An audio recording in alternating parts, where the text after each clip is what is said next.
পাঁচ ব্যাংকের আর্থিক অবস্থা কেমন? একীভূত হওয়ার প্রক্রিয়াধীন পাঁচ ব্যাংকের প্রত্যেকটির সম্পদমূল্য বর্তমানে ঋণাত্মক রয়েছে। গত বছরের ৫ আগস্টে সরকার পরিবর্তনের পর বাংলাদেশ ব্যাংকের বিশেষ নিরীক্ষায় ব্যাংকগুলোর প্রকৃত চিত্র উঠে এসেছে। এতে দেখা যায়, ফার্স্ট সিকিউরিটি ইসলামী ব্যাংকের শেয়ার প্রতি প্রকৃত সম্পদমূল্য ঋণাত্মক ৪৩৮ টাকা ৮১ পয়সা, গ্লোবাল ইসলামী ব্যাংকের NAVPS ঋণাত্মক ১১৭ টাকা ৭২ পয়সা, ইউনিয়ন ব্যাংকের NAVPS ঋণাত্মক ২২৪ টাকা ৯৭ পয়সা এবং এক্সিম ব্যাংক ও সোশ্যাল ইসলামী ব্যাংকের NAVPS ঋণাত্মক যথাক্রমে ৭৫ টাকা ৭৪ পয়সা এবং ২১৩ টাকা ৫১ পয়সা। বাংলাদেশ ব্যাংক সূত্রে জানা যায়, ব্যাংকগুলোর উচ্চ পরিমাণে শ্রেণীকৃত ঋণ রয়েছে, পাশাপাশি বড় অঙ্কের মূলধন ঘাটতি রয়েছে। দীর্ঘ সময় ধরে ব্যাংকগুলোর সংকট কাটাতে বাংলাদেশ ব্যাংক তারল্য সহায়তা দিলেও এগুলোর কোনো উন্নতি হয়নি। গ্রাহকদের আমানতের অর্থ ফেরত দিতে ব্যর্থ হয়ে তারল্য সহায়তার জন্য বারবার তারা বাংলাদেশ ব্যাংকের দ্বারস্থ হয়েছে। এমন পরিস্থিতিতে এই ব্যাংকগুলোকে একীভূতকরণের সিদ্ধান্ত নেওয়া হয়েছে। ব্যাংকগুলোর শেয়ার দর কত থেকে কত টাকায় নামল? অস্পষ্ট বার্তা ও একীভূতকরণ আতঙ্কে গত কয়েক মাসে ওই ৫ ব্যাংকের শেয়ার দরে বড় ধরনের পরিবর্তন দেখা গেছে। ফার্স্ট সিকিউরিটি ইসলামী ব্যাংকের শেয়ার ৮ টাকা ৭০ পয়সা থেকে ১ টাকা ৮০ পয়সায়, গ্লোবাল ইসলামী ব্যাংকের শেয়ার ৮ টাকা ৩০ পয়সা থেকে ১ টাকা ৩০ পয়সায়, ইউনিয়ন ব্যাংকের শেয়ার ৮ টাকা ২০ পয়সা থেকে ১ টাকা ৪০ পয়সায়, এক্সিম ব্যাংকের শেয়ার ১১ টাকা থেকে ২ টাকা ৮০ পয়সায় এবং সোশ্যাল ইসলামী ব্যাংকের শেয়ার ১৩ টাকা ৭০ পয়সা থেকে ৩ টাকা পর্যন্ত নেমে যায়। বিভিন্ন গুঞ্জনে এখনও প্রতিদিন শেয়ার বাজারে ব্যাংকগুলোর শেয়ারে অস্থিরতা দেখা যাচ্ছে। তথ্য বিশ্লেষণে দেখা যায়, একীভূত হলে সাধারণ বিনিয়োগকারীরা শেয়ার পাবেন কিনা সেটি নিয়ে যেমন অনেক গুঞ্জন বিগত কয়েক মাসে বাজারে ছড়িয়েছে, তেমনি ব্যাংকগুলো একীভূতকরণ প্রক্রিয়ায় যাবে কিনা তা নিয়েও হয়েছে নানা ধরনের নাটকীয়তা। প্রথমে ৩টি ব্যাংক একীভূতকরণে রাজি হলেও ২টি ব্যাংক নিজ সক্ষমতায় পরিচালনায় আগ্রহ দেখায়। পরে অবশ্য বাংলাদেশ ব্যাংক ওই ২ ব্যাংককেও একীভূতকরণ প্রক্রিয়ায় আসতে বাধ্য করে।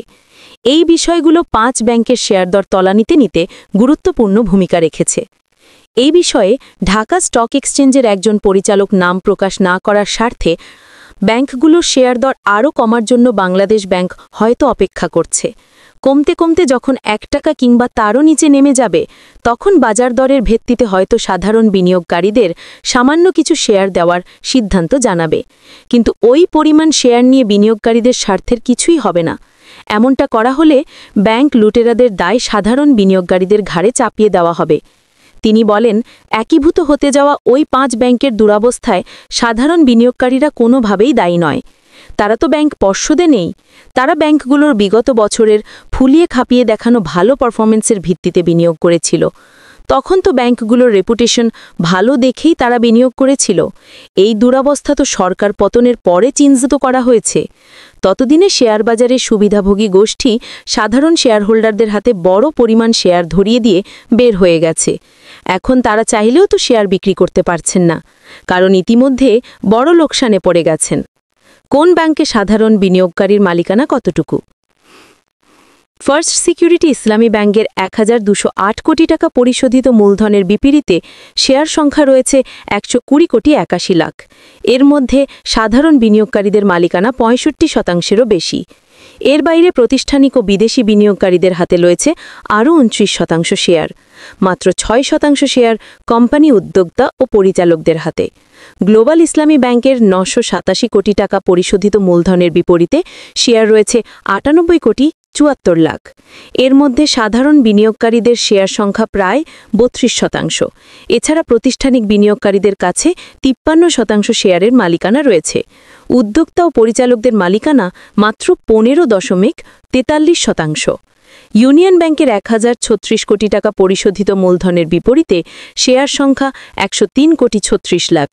এর মধ্যে সাধারণ বিনিয়োগকারীদের মালিকানা প্রায় ৩২%।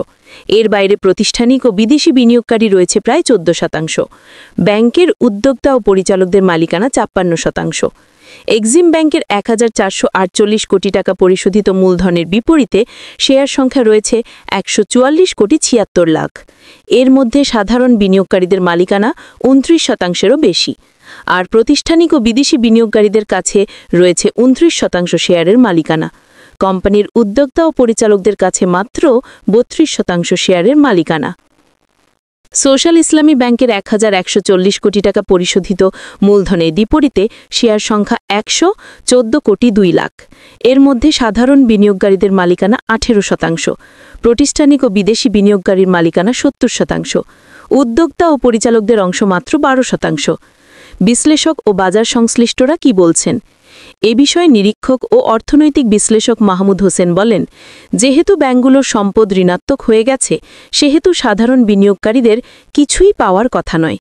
তবে এক্ষেত্রে বিষয়টি কিছুটা ভিন্ন, কেননা বাংলাদেশ ব্যাংক, বিএসইসি সহ এতগুলো রেগুলেটরি বডি থাকা সত্ত্বেও ওই ব্যাংকগুলোর প্রকৃত অবস্থা এতদিন প্রকাশ পায়নি।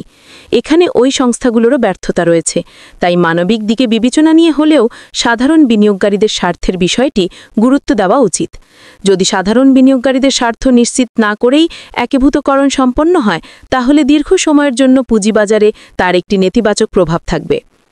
মিডওয়ে সিকিউরিটিজ লিমিটেডের managing director MD Mohammad Ashekur Rahman Dhaka পোস্টকে বলেন, সরকার ওই 5 ব্যাংক একীভূত করতে ২০,০০০ কোটি টাকা মূলধনের যোগান দেবে। এতে আগামীতে মূল্যস্ফীতি আরও বাড়তে পারে, যার নেতিবাচক প্রভাব পুঁজিবাজারেও আসবে।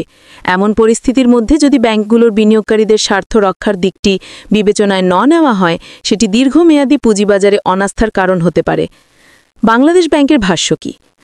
বাংলাদেশ ব্যাংকের নির্বাহী পরিচালক ও মুখপত্র আরিফ হোসেন বলেন, সাধারণ বিনিয়োগকারীরা নতুন ব্যাংকের শেয়ার পাবেন কি পাবেন না সে বিষয়ে এখনও সিদ্ধান্ত হয়নি। এখন পর্যন্ত মার্জ হওয়ার বিষয়ে সিদ্ধান্ত হয়েছে।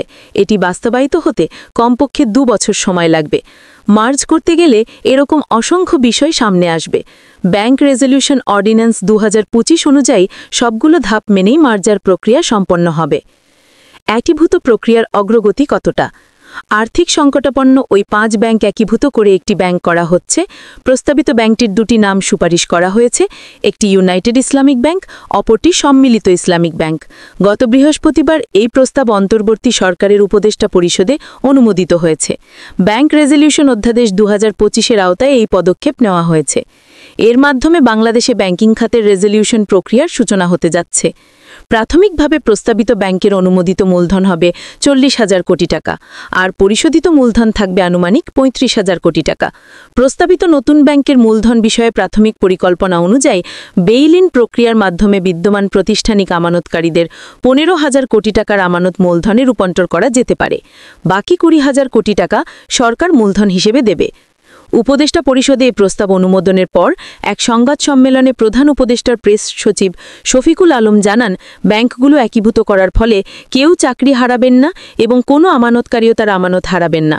তবে ব্যাংকের সাধারণ বিনিয়োগকারীর বিষয়ে তিনি কিছু জানাননি।